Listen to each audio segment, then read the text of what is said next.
Hello guys, Pawan Kalyan latest గా నటించిన చిత్రం హరిహర వీరమల్లు. విజయ్ దేవరకొండ లేటెస్ట్ గా నటించిన చిత్రం కింగ్డమ్.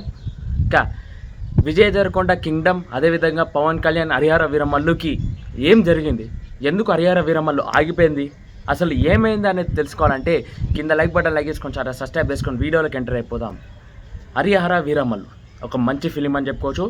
పవన్ కళ్యాణ్ గారి కంబ్యాక్ అని చెప్పుకోవచ్చు. పవన్ కళ్యాణ్ గారి మంచి సినిమా అని చెప్పుకోవచ్చు. ఈ సినిమా కంబ్యాక్కి, అదేవిధంగా సినిమాకి.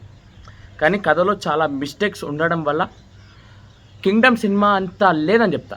ఎందుకంటే Kingdom cinema is very very good film అని చెప్పుకోవచ్చు. మనసు పైన చేయబెట్టుకొని కింగ్డమ్ సినిమా ఎక్కడ బాగాలేదు, సెకండ్ హాఫ్ తప్పించి ఫస్ట్ హాఫ్ ఎలా ఉంది ఒక్క మాట చెప్పండి.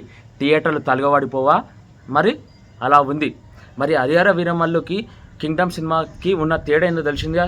బాక్స్ ఆఫీస్ వెనకాల పడిపోయిందని చెప్పుకోవచ్చు. Harihara Veeramallu Kingdom cinema box office number 1 ఉంది ప్రజెంట్ ఈ సిచ్యువేషన్లో. హరిహర వీరమల్లులో పవన్ కళ్యాణ్ ఇచ్చిన కంబ్యాక్ కన్నా కింగ్డమ్ సినిమాలో విజయ్ దేవరకొండ గారు వచ్చిన బ్యాకప్ ఇంకా చాలా హిట్ అయిపోయింది. కింగ్డమ్ సినిమాతో విజయ్ దేవరకొండ వచ్చిన బ్యాక్ అంతా ఇంత కాదు. పవన్ కళ్యాణ్ సినిమా ఇట నడవదని చెప్తున్నాను నా ప్రకారంగా. కానీ Pawan Kalyan Harihara Veeramallu film is good film. But దానికన్నా మించిన సినిమా కింగ్డమ్ థియేటర్లు తలగబెట్టే విధంగా ఉంది. మరి మీ అందరికి ఏమనిపిస్తుంది?